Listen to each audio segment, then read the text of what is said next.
Welcome to my blog guys. અત્યારે શીખેલો છે અને હું ઉઠી ગઈ છું મારું કામ બતાવવા માટે, કારણ કે જે મારા બ્લોગ જોતા હોય તેમને ખબર જ હશે કે એ સુતેલો ત્યારે મારું કામ હું ફિનિશ કરી રહ્યું છું. તો 11 વાગ્યા છે 7 અને હું મારું કામ ફટાફટ ફિનિશ કરું અને પછી તેને ઉઠાવું. તો તમે બ્લોગમાં બન્યા રહેજો, કારણ કે તમને મજા આવશે મારા બ્લોગ જોવાની. તો આજે હું મારા કામમાં એટલી બિઝી હતી કે રિકેન ઉઠીને રડવા લાગી ગયેલો હતો. મેં એનો અવાજ સાંભળીને અંદર આવી. રેકુ ઉઠી ગયેલો હતો રિકેન, ખબર જ નહીં પડી. એ તો સારું, એનો અવાજ સંભળાઈ ગયો. કંઈ નહીં, ચાલો એને લઈ જાઉં છું નીચે, એને બ્રેકફાસ્ટ કરાવું છું. તમને હું મળું પછી.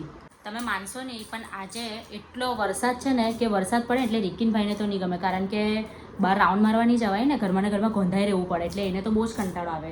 એટલે આજે એ મને આખો દિવસ હેરાન કરશે.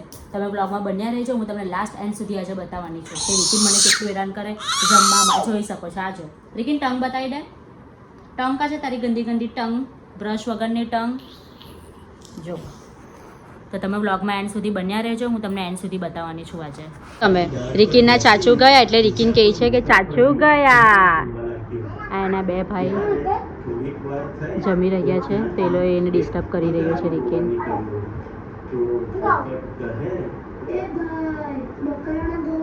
રીકુડી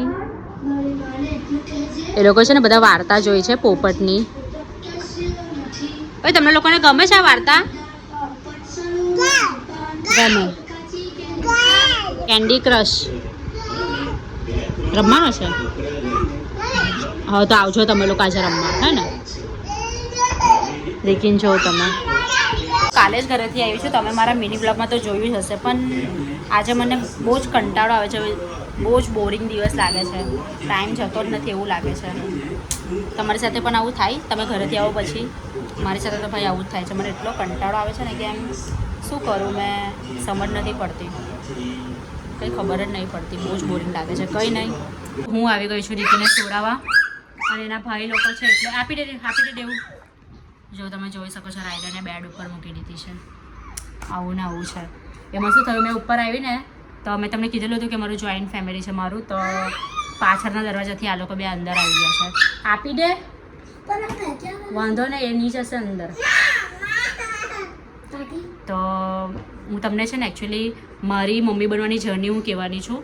તો કેવું હતું કે ભાઈ મારી તો નોર્મલ ડિલિવરી હતી. હવે નોર્મલ ડિલિવરીમાં તો તમને ખબર છે કે પેન એમાં સ્ટાર્ટિંગમાંથી જ હોય. તો કંઈ નહીં, પછી કેવું હોય કે ભાઈ આપણે ડિલિવરી કરીને આપણે ઘરે આવીએ છીએ, આપણે આપણું ધ્યાન નહીં રાખી શકીએ, બટ આપણે કેવું કે ભાઈ આપણે બેબીનું પણ જોવાનું છે. ગમે એટલે આપણી ઊંઘ પૂરી નહીં થાય, એ લોકોનું બ્રેસ્ટ ફીડિંગ હોય, એ લોકો નાઇટમાં ઉઠે છે, 10 વાર ઉઠે, 50 વાર ઉઠે, આપણે એ લોકો સાથે આખી નાઇટ બેસવાનું. એટલે મારે તો રિકિનભાઈ 1.5 વર્ષે રિકિન સૂતો થયો છે અત્યારે. જ્યારે મેં એની બ્રેસ્ટ ફીડિંગ જ્યારે મેં સ્ટોપ કરાવીને એ પછી મારો રિકિન તો બરાબર સૂતો થયો છે. એટલે બહુ ઇમોશનલ ફૂલ હોય એમ, મીન્સ કે આજે જર્ની હોય ને તે, મતલબ કહે ને લોકો કે ભાઈ બધા ડિપ્રેશનમાં ચાલ્યા જાય, તો હા એવું હોય છે. ડિપ્રેશનમાં લોકો જતા રહે, કારણ કે છે ને આ વસ્તુ જે કેવી થાય છે એમાં આવું ને આવું છે. કંઈ નહીં, એ બધું હોય ને કે ભાઈ થોડાક સમયની વાત હોય છે, પછી લોકો એક વખત સમજતા થઈ જાય, મોટા થઈ જાય, પછી તો આપણે કોઈ ટેન્શન નથી. એ લોકોને પોતાનું જાતે જ જોવાના છે પછી તો. એટલે કંઈ નહીં, હોય ને ભાઈ એક સમય સુધીની વાત છે. એટલે એટલું બધું આપણે મગજ પણ નથી લેવાનું. ભાઈ આપણું છોકરું છે એટલે આપણે તો રાખવાનું જ છે એને. મતલબમાં ઊંઘ પૂરી ના થાય ને એટલું જ છે. હવે આ લોકો તમે જોઈ લો, મેં કીધું કે ચાલ ભાઈ હું ઉપર જાઉં, હું સાથેથી બ્લોગિંગ કરું, તો આખી ગેંગ રિકિનની આખી ટોલી ઉપર આવી ગઈ છે. મારે શું કેવું બોલો? હવે આ લોકો જાય ક્યારે? આ લોકો જાય તો મારો છોકરો સૂઈ, એ ભાઈ પહેલાં તો એ સુવાનો જ નથી. જો બાકી અત્યારે છે ને હું લાઇટ ઓફ કરું ને એટલે સૂઈ જાય. થોડી વાર લાગે પણ સૂઈ જાય. બસ આટલું. તમે જો કેટલો કકલાટ છે. મને એમ થયું કે ચાલ મેં મારા બેડરૂમમાં જઈને એટલી શાંતિ તો મને મળે, પણ અહીંયા શાંતિનો સ બી મને દેખાતો નથી, કારણ કે આખી ગેંગ ઉપર આવી ગઈ છે. તો કદી મને શાંતિ મળવાની છે? જો વિચાર્યું કે ચાલ ઉપર જાઉં ને થોડી શાંતિથી પીસફુલ રીતના બ્લોગિંગ કરું ને તમને બધી વાત શેર કરું. મતલબમાં વાત શેરમાં એક જ વસ્તુ છે કે ભાઈ તમે બ્રેસ્ટ ફીડિંગ સ્ટોપ કરાવો. તમારું જો બેબી છે એ 1-1.5 વર્ષનું થાય એટલે તમે લોકો બ્રેસ્ટ ફીડિંગ સ્ટોપ કરાવી દો, કારણ કે એકવાર એ લોકો જો સમજતા થઈ ગયા તો ભાઈ પછી એ લોકો છોડવાના નથી જ છોડવાના. પછી ભલે લોકો સ્કૂલ જઈને આવે, તમને હેરાન કહે ને, પેલું રડી રડીને ગાંડા કરી મૂકશે, પણ એ લોકો છોડશે નહીં. મને ખબર છે, મેં સ્ટોપ કરાવ્યો ને ત્યારે મારો રિકિન ખુદ કેટલો રડેલો છે. એટલે મેં કહું છું કે ભાઈ બેબીઝ નાના હોય ને ત્યારે જ આપણે સ્ટોપ કરાવી દેવાની વસ્તુ, કારણ કે હોય ને એક વસ્તુની લિમિટ હોય લિમિટ સુધી જ આપવાનું હોય છે. પછી એ લોકો તો ભાઈ પોતપોતાનું જોવાના જ છે. હવે મારો રિકિન છે ને મસ્ત રમતો સૂતો ખાતો પીતો થઈ ગયો છે.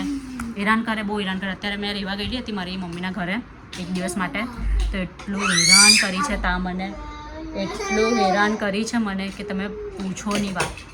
કારણ કે ત્યાં કેવું છે, રિકિન અહીંયા મારા સાસરે એકલો રહે છે. તો હું મારી મમ્મીના ઘરે ગયેલી હતી ને, તો એના મામા લોકો એને છેડે, એને હેરાન કરે. તો રિકિન એટલો ચીસામ ચીસ કરે, એટલો રડે.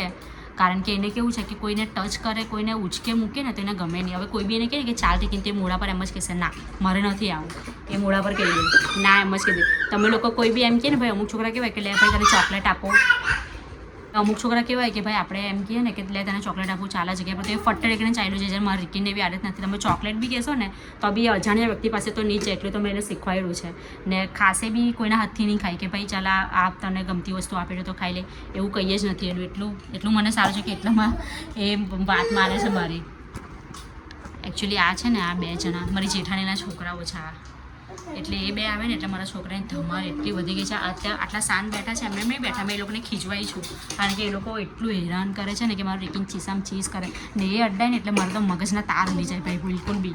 કારણ કે છે ને આખો દિવસ આપણે છોકરાઓને રાખવાનું હોય ને, એટલે હવે જે મધર એકલીના છોકરાઓને રાખતી હશે તેને ખબર જ છે કે છોકરા રડે એટલે હવે આપણા મગજના તાર કેટલા હલી જાય બધાને ખબર જ હશે. એટલું તો બસ કંઈ આવું છે. પછી એના પપ્પા આવે, જ્યારે રાત્રે આવે ત્યારે મને થોડી શાંતિ મળે છે. કેમ કે રિકિન એની પાસે જાય છે એટલે ભાઈ થોડી મને ત્યારે શાંતિ મળે છે. ને રિકિનના બાબી સાંજે આવી જાય છે એટલે પછી કેવું છે કે ઘરમાં બધા ભેગા થઈ જાય ને, એટલે એ બધા પાસે જાય એટલે ત્યારે મને થોડી શાંતિ લાગે છે કે ભાઈ ચાલ મને થોડી શાંતિ મળી. બાકી ત્યાર સુધી મારે આને એકલી જ રાખવું પડે છે. એમ તો એ હેરાન નથી કરતો, પણ કેવું બીજા 2 જણા ભેગા થાય ને 4 જણ ભેગા થાય ને ત્યારે કે ને એ લોકોની મસ્તી હજુ આસમાને ચડે એવું કામ છે આ વસ્તુ, બીજું કંઈ નથી. તો કંઈ નહીં, રિકીને મેં સુવડાવવાની તૈયારી કરું. કારણ કે કેવું છે કે 1ના 2 બી વાગશે ને, પણ હું લાઇટ નહીં બંધ કરું ત્યારે સુધી એ નહીં જ સૂશે. તો મેં એને સુવડાવવાની ટ્રાય કરું. તો એ ભાઈને સૂતા અડધો પોણો કલાક તો થાય ને ભાઈ, એવું થોડી કે છોકરાઓને લાઇટ બંધ કરે એટલે ભાઈ તરત જ સુવાનું, એવું તો નથી થવાનું ને. એટલે થોડું એને ટ્રાય કરું સુવડાવવાની, પછી હું તમને મળું. ફાઇનલી સૂઈ ગયો છે અને હું પણ આ બ્લોગને અહીંયા જ એન્ડ કરું છું. તમને બ્લોગ ગમ્યો હોય તો ચેનલને સબસ્ક્રાઈબ એન્ડ વિડીયોને લાઇક કરી દેજો.